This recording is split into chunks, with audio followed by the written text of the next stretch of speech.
Welcome to Bringer of Life, the River Nile.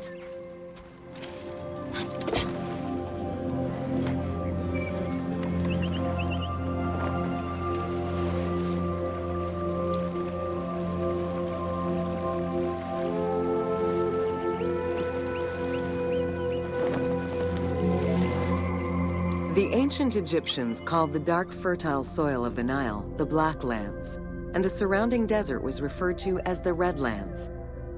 The dramatic difference of productive land opposed to barren desert had a deep influence on cultural ideology, mythology, and religion.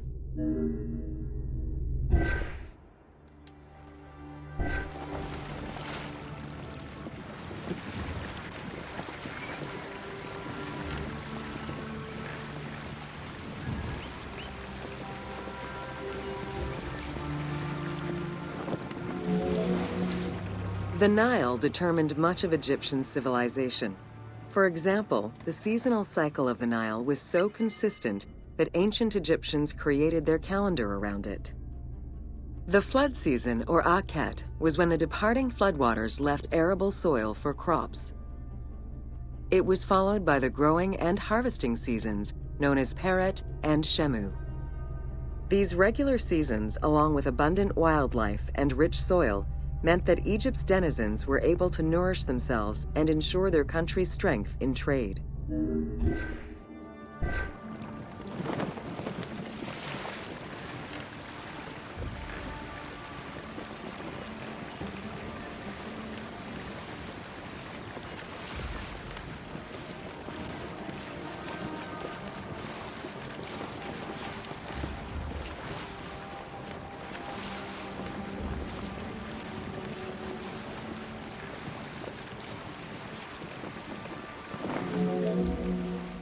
The River Nile, flowing from the south to the north, neatly traversed through both Upper and Lower Egypt. All of Egypt's major cities were built along this narrow ribbon of life.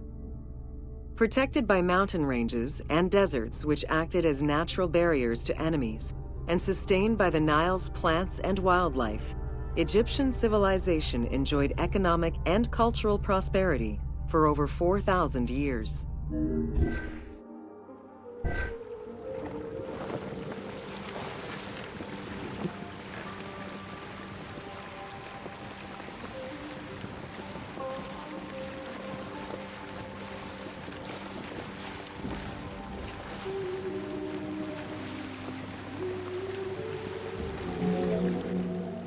Both ancient Egyptians and ancient Greeks referred to the Nile as the river in their respective languages. Stretching a distance of over 6,700 kilometers, the Nile is one of the longest rivers in the world. It flows south to north, spanning 11 countries. The River Nile originates in the region of the Great Subequatorial Lakes, including one of the largest in the world, Lake Victoria near Tanzania.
The river flows through African equatorial forests, swamps, volcanic lands, steppes, and deserts, splitting apart for a while and picking up various sediments from each region and carrying them all the way to Egypt. Its main artery, known as the White Nile, rejoins with the Blue Nile in Khartoum. This is where it weaves through rich deposits of silt and nutrients, carrying them along in its wake.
The Nile crosses 6 cataracts from the south to the north, creating natural obstacles between the various sections of the river. The cataracts are long zones of about 100 kilometers, where the bubbling and rapidly swirling waters advance tumultuously amid enormous heaps of rocks and benches of hard stone.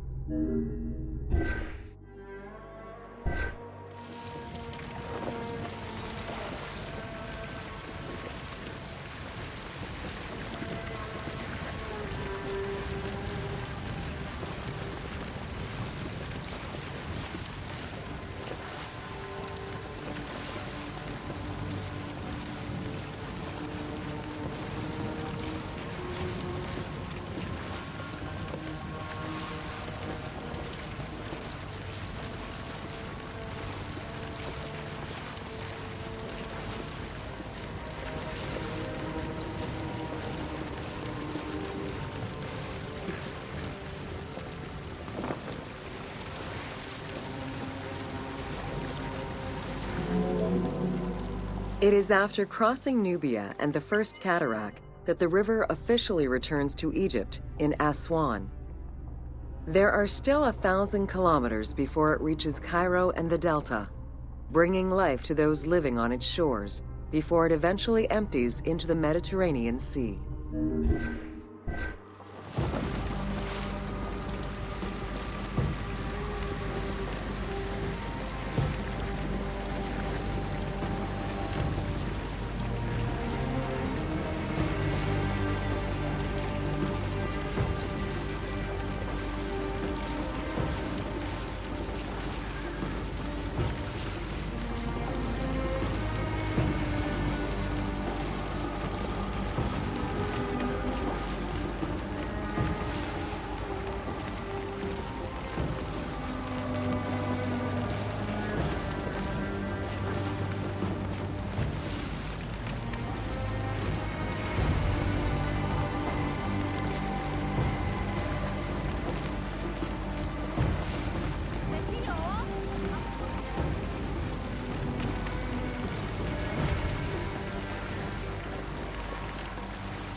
Ancient Egyptian irrigation and water use was centered around the Nile.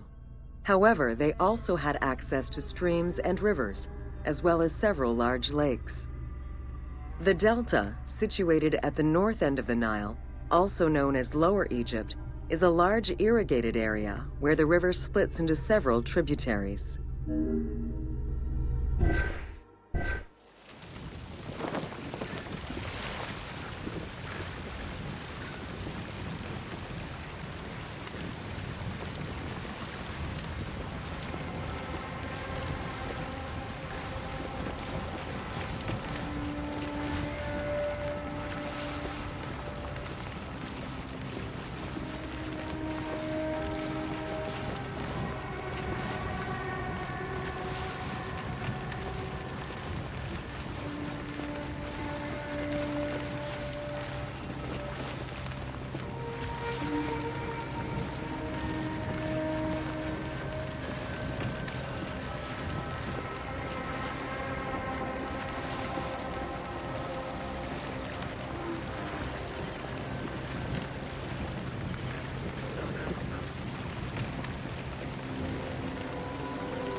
The delta had several major brackish coastal lakes, bodies of water separated from the sea by thin strips of land.